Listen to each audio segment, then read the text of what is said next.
What is up, YouTubers, and welcome back to another episode of Our 60 Journey. My name is Lucas, and I'm here to help us get centered and build healthy relationships. So I've been working so hard to do this at the beginning of my videos, and I always forget. Not anymore. Changing. Until about 2/3 of the way through, towards the end. But thank you so much for subscribing to my videos today. Make sure you hit that subscribe button if you haven't yet. Hit the bell button and turn the notifications on to all, and then give it a like. That helps with basically the intergalactic web of YouTube and how they work with the algorithms and plus when you subscribe to the videos, you'll be notified of new content, and I have a feeling that new content is on the way a lot. So see you guys soon. Thank you. I know that I was hitting a time there for a while where I was making videos once a day, once every 2 or 3 days at most, and I was popping those videos out nonstop. And I, over the last year and a half, have gone through a lot of emotional, intellectual, and energetic changes in my life. There's been a lot of little stones that have come out that have helped me see myself better. And by seeing myself better, which is always the first step in healing relationships, by healing myself better, I've become very aware of energetic patterns that I have. And as I've grounded some of these lessons, I now am feeling stronger and healthier and ready to deliver messages again. I decided to make a video that I think is going to basically sum up every video I've made on this channel into one.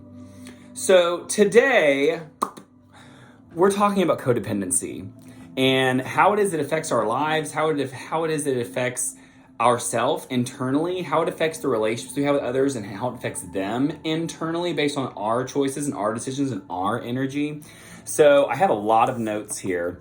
And I wanted to start first by defining what codependency is. And in psychology, codependency is defined as someone who sacrifices their needs, their wants, their desires for other people. Now this most commonly, I think, starts in basically when a mother has a child, they become not all mothers. When some mothers have children, they sacrifice their needs, their wants, their desires for the sake of their children getting ahead. And at some point, they can reach a period when their child leaves. This happened to my fiance.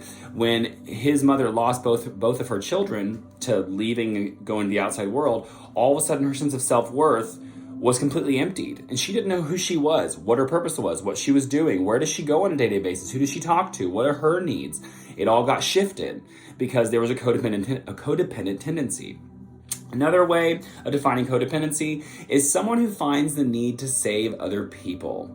Now, this is where my codependency lies, is I have this huge need to go out and help others because I feel like, through my arrogance, that I know the best way. I know what's best for you. I've done this. I'm the caretaker. You should just take a step back and listen to me because I know how to heal you.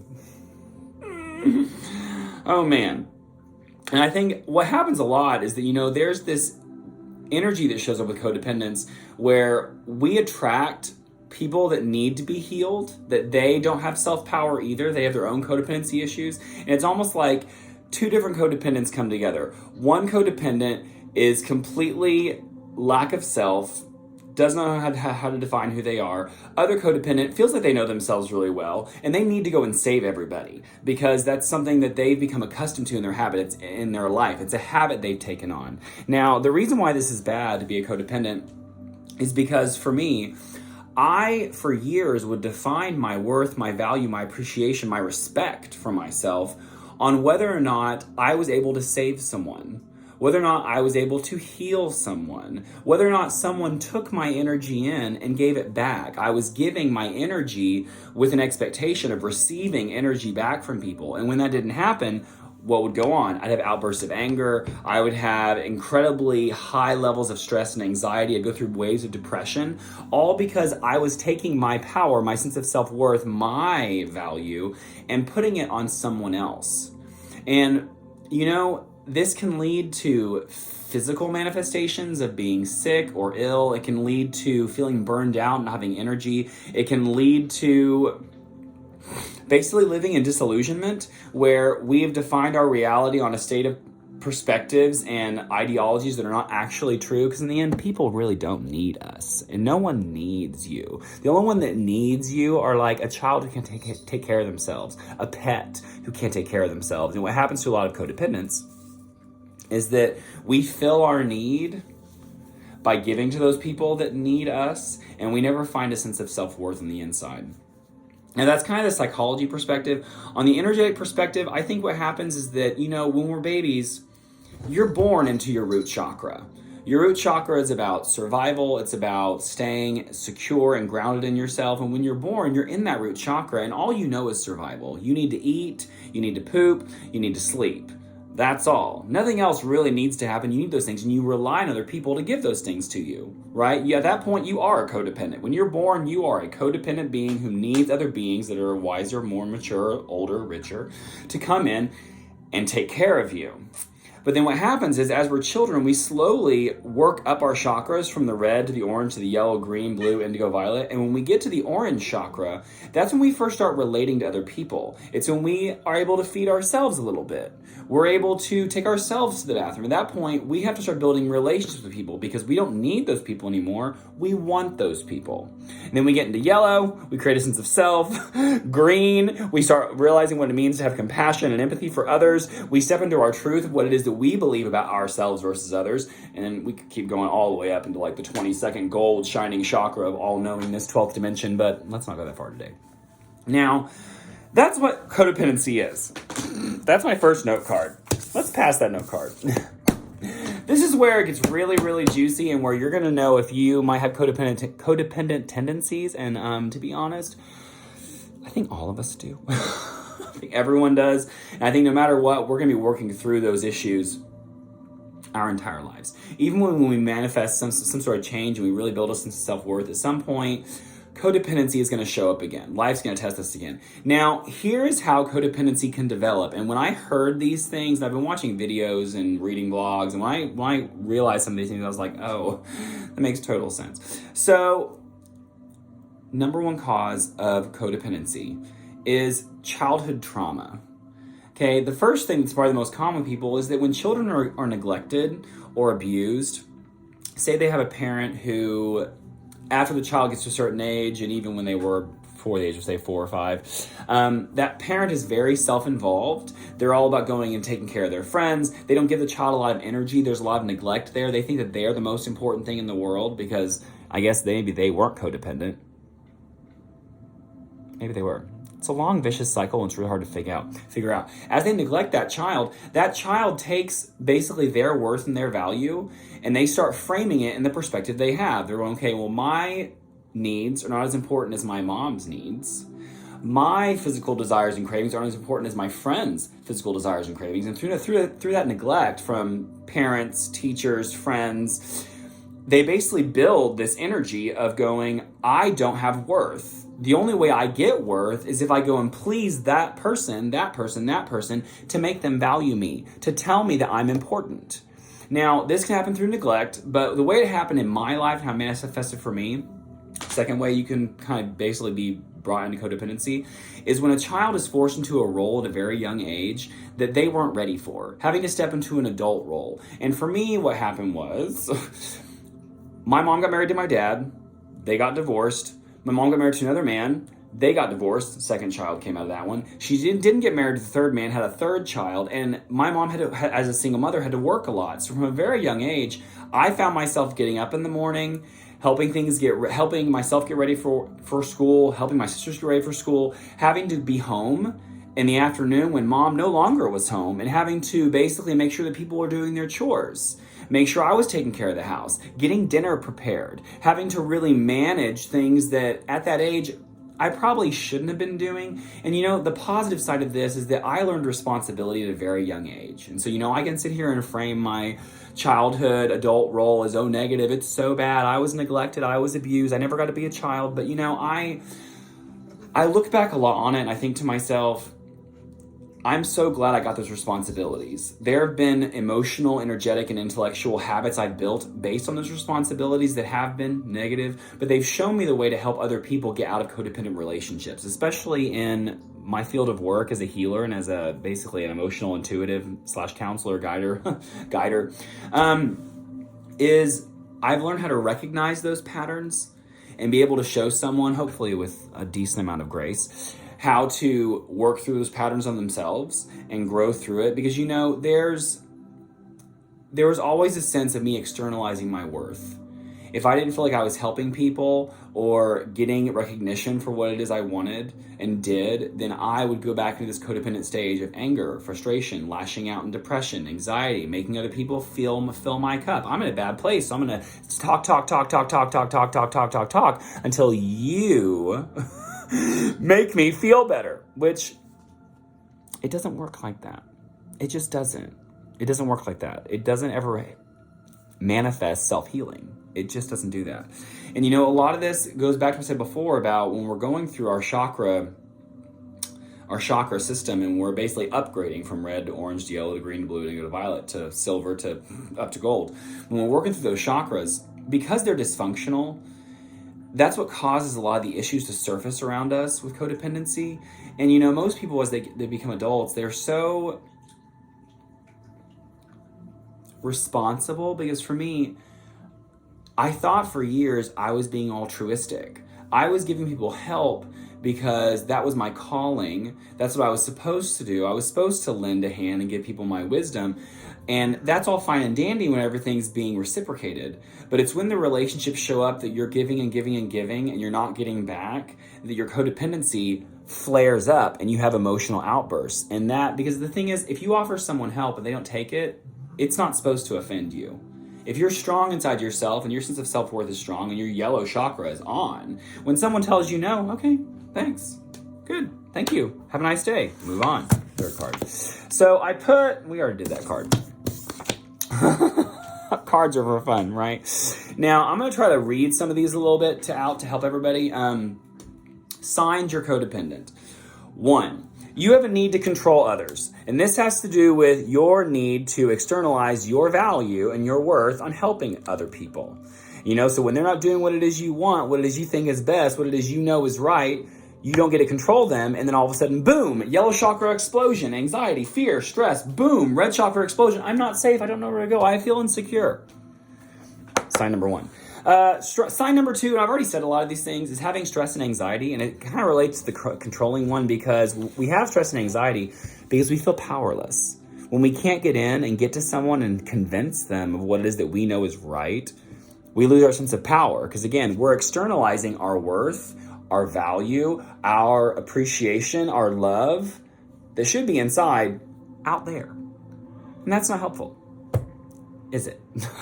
Now, the strongest one that I'm sure that all of you are aware of for codependence is that they have a deep sense of needing to be needed. When people disappear from their lives, or they walk out with that explanation, they have no closure, a deep depression hits, an anxiety hits, because they're not being needed. Because again, their power, their yellow energy, their yellow chakra of empowerment is externalized. They externalize their worth. And another one, feeling overwhelmed, still relates. This is a big one too. The fear of abandonment is another big sign of codependency. And because when we externalize our power and our sense of self-love and worth with another person, if they leave and we've put all of our energy and power into them, what do they take with them? Our power, our sense of self, our sense of worthiness is taken and stolen, which is how a lot of people feel. My clients, they come in so much and they're like, oh my God, I've been trying so hard to help him and he's going through a hard time. And I know he can do this and blah, blah, blah. And I always want to step back and say, I understand where you're coming from. Me of all people, I get it. However, I need to ask you something. Did this person ask you to help them? And the answer is almost always no. Okay, well, if they didn't ask you to help them, you need to quit trying to give it so hard, because you're forcing your help on them. And I wouldn't really call forced help. I'd call forced help putting someone to a prison cell and basically beating them or drowning them or torturing them until they change for you. And that's the biggest thing that codependents go through, is that they attract these people that are wounded, like addicts and narcissists and people that are just not healthy on the inside. They attract them into their energy because that energy, their body, their soul consciousness, their awareness themselves, they know deep down that they're broken. And I'm going to say it, they're broken and they need to be healed. And they go to people that are healers. And what happens is, because they're not healed and they're not in a safe place for themselves, yet alone other people, that healer will go in and help and help and help and help and help. And they're not really learning the lesson, because their issue is that they depend on people to make them feel better. So you're putting out energy because you want to feel better. You're depending on their changing to make you better. Neither person is actually tending to their own needs and opening up their centers. They're both moving from a place of needing another person to get their life into the next step. It doesn't work that way. It doesn't work that way. It might work, but you're going to cause all kinds of anger and outrage. It's going to come up. It's going to come up so much, and it's going to be awful. Now, another kind of casual thing about codependency, another sign that's a casual sign, is lacking boundaries. And this is something that I struggle with so much still, where I find myself doing it. Now I'm catching myself doing it. And see, even as I said I struggle with it and I owned that, I was like, no, I do not struggle with this. I have something I have worked on and I'm getting good at. I'm getting good at this. Because what happens is I set a boundary saying, hey, I won't be spoken to that way. You're not going to talk down to me and make me feel bad about myself. I'm not going to come to you being a bearer of good news, and you're going to opt in with pessimism and tear me down. I'm not going to be spoken to like that. You walk away. I walk away and say, I'm not going to do that. Then I show back up in the relationship. They've not owned anything they've done wrong. They still don't even realize that it's not okay to be tearing people down, be pessimistic for just no reason than just be negative. And then I come back and we're in the same dynamic. Boundary has been said, but now we're back and I'm like, oh, I have an unlimited surplus of forgiveness and compassion. I love you so much. Let's just keep doing this again. Time goes. Boom. The same thing happens again. And we're in the exact same place. This is my new biggest thing. When you set a boundary and an expectation, until that person recognizes your boundary, acknowledges that they crossed it, whether it was willingly or by accident, it doesn't matter. They recognize that they did something to cross your boundary and say, hey, I promise I will do my absolute best to work on this. And the next time it happens, if you'll bring it up, I will gladly go, you're right. I'm still working on my habits as a person. I apologize. Until they own up to it and you set that boundary and walk away, do not go back. Don't go back. Because every time you go back without getting them to recognize, acknowledge, and accept that they did hurt you, it's going to happen again. It just will happen again. And what happens with a lot of the narcissist energy is that they're so convinced in their reality that they're not doing anything to hurt you, that their intention is pure, that they don't see themselves from a genuine place. And I'm going to say this. If you think someone's being a narcissist, or you think someone's breaking your boundary, you think someone has a disintention and they're denying it, I don't believe that. Because if you feel it, energetically, it has to be happening. Especially if there's evidence to like it's happening and it needs to be owned. So poor boundaries, need to set them. I already mentioned saving others, not having direction, so I'm not going to repeat that because this video is already 17 minutes long. Another thing that you can kind of zoom back into your own life is asking yourself, what family and childhood traumas do I have? Some of the ones that I listed to you about neglect, abuse, stepping into adult roles, not really living a childhood, externalizing value on friends, family, lovers, teachers, relationships, schools, groups, churches, externalizing value on their opinion of you. Biggest thing. You need to examine that dysfunction. Now, this already kind of segues right into my next one, which is how to heal from this. However, I do want to say one more thing. I want you to do something. It's where you close your eyes and you say to yourself, I value myself. I value myself. I value myself first. I take care of myself first. This is that old phrase. If you don't fill your cup up with your own self-love and self-acceptance, you can't give it to somebody else. You can falsely give it to them on credit. You can, and I talk about emotional credit in my videos sometimes. You can give emotional credit, and that's fine. But that credit's going to have a debt. And from what I've learned, most times when you give credit to people, it ain't coming back.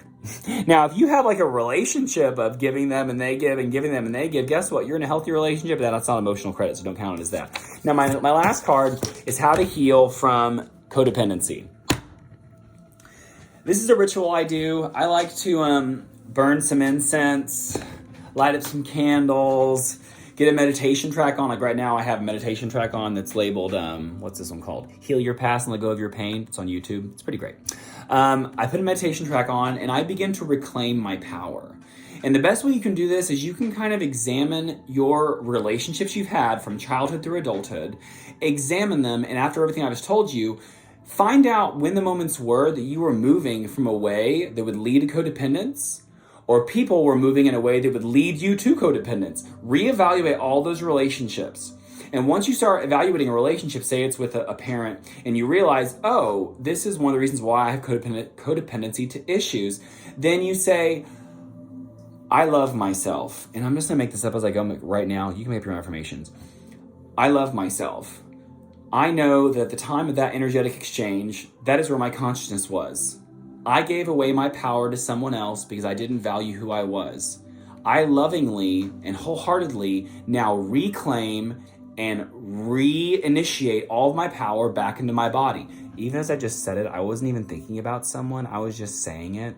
And as I was saying it, I felt tingling and bubbling right here in my yellow chakra of self-empowerment, self-worth, self-belief. It's our direction in life. It's how we take off. And as you start to recharge yourself through these affirmations and I'll call compartmentalizations of your relationships you've gone through, that power will begin to fill up your body. Now, a very important step in doing this is because codependency issues come from lower chakra dysfunction.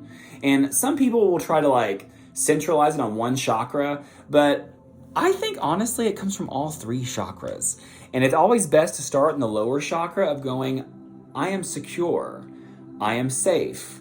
All of my needs are met. I am capable of taking care of myself. Root chakra.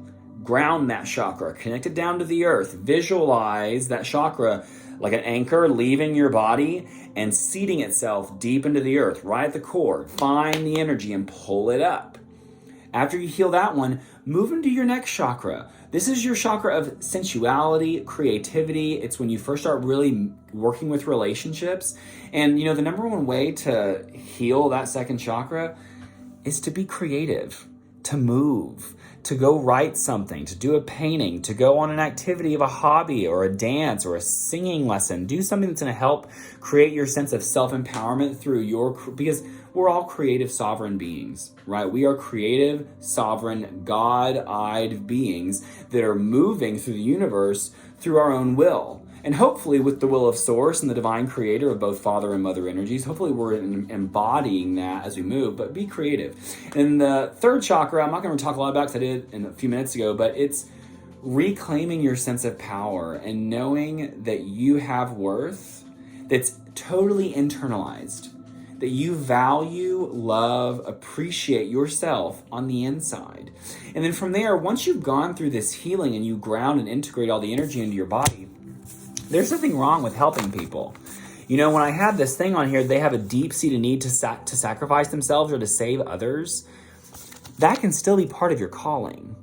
Your calling can still be to help others. It can still be to step in and help people and save them. You're not saving them, you're guiding them into a way to save themselves. And that's the biggest thing. You know, I think that we have a very dominant Christian society that has been built upon this ideology of someone else sacrificed themselves for us, so we need to sacrifice ourselves for them, and it's this endless cycle of sacrifice, sacrifice, sacrifice, sacrifice. And I think that our consciousness on this earth is far evolved beyond that now, because in the end, the only person that can save you is you.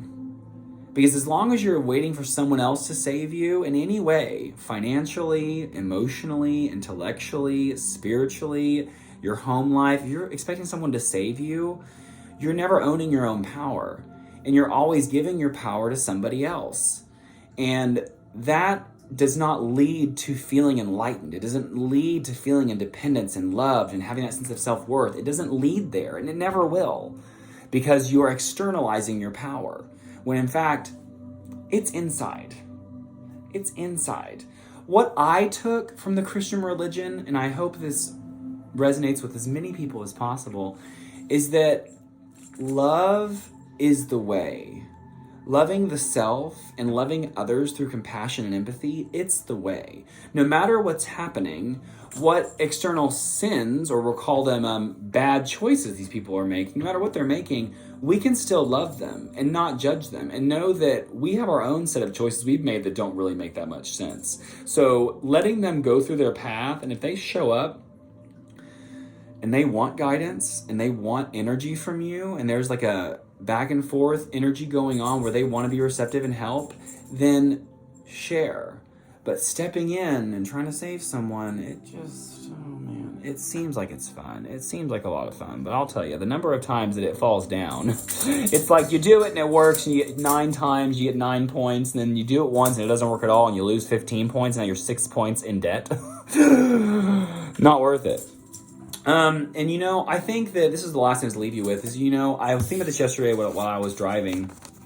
There's a lot of ugly parts to waking up. When we wake up, the world gets very beautiful, but it also gets really ugly. We start seeing things as they are, which in the world is yin and yang. It's black and white. There's good and bad. There's no way to avoid those things. Don't sit around and expect the good. Don't sit around and expect the bad.